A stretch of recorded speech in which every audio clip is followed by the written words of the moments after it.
Welcome along. Our destination today is Kawagoe, a city in Saitama Prefecture, a little northwest of Tokyo, probably about an hour or hour and a half by train. The train we're on today is one of these slower trains because it stops at every station, but the plus side is that they're usually not as crowded. It's a beautiful day today in early January. Now, the city of Kawagoe is famous because it is a traditional architecture city.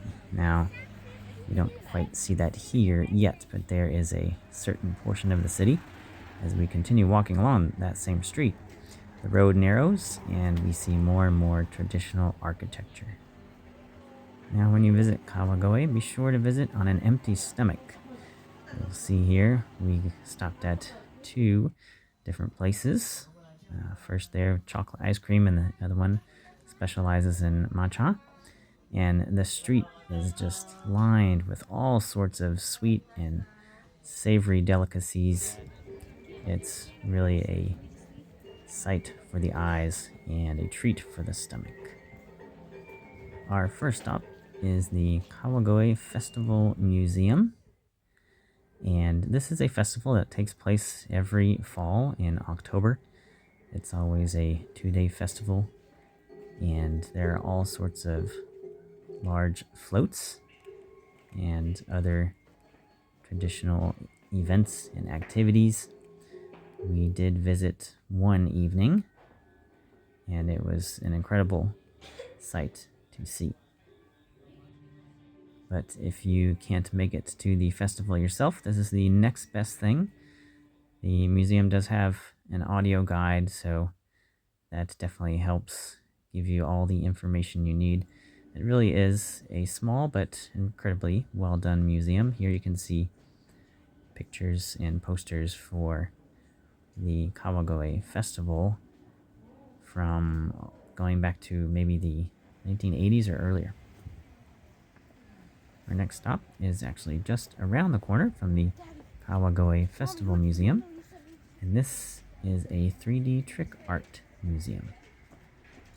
So as you'll see, it's a very interesting place. You can come with friends or your family, and there's all sorts of interesting designs and backgrounds, and there are instructions that tell you where exactly you should place yourself for the optimal picture. And of course, you could experiment to your heart's content. There are about 3 main rooms, and all in all, if you do a thorough job, you can probably spend a good 45 minutes. Our final stop was the Hikawa Shrine, and because it is the New Year, it was very crowded.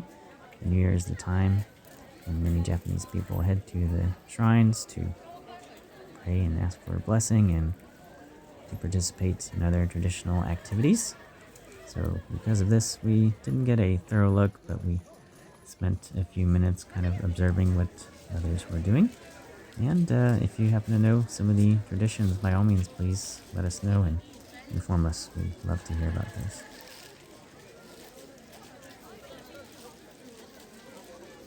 Lastly, after the shrine, we made our way back to the train station, past the Starbucks along the way. It's definitely very beautiful because it retains some of the traditional architecture of the Edo period in the style of many of the other buildings in the city.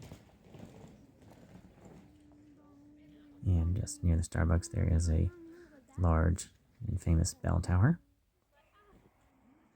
Now, we did kind of walk along some of the back roads instead of the main route. We wanted to avoid crowds, and it was actually really nice. Got to see this dentist all lit up, winter illumination on display. But yes, our recommendation is to walk down the main road at least once, and then there is another nice pedestrian road parallel to that one, and you can see it is filled with all sorts of interesting things.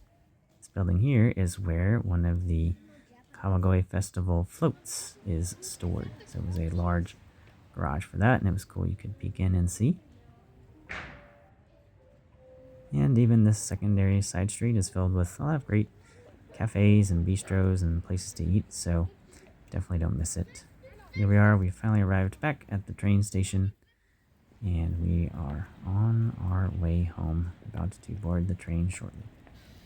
So if you're in the Tokyo area, we definitely recommend spending the day in Kawagoe. You won't regret it.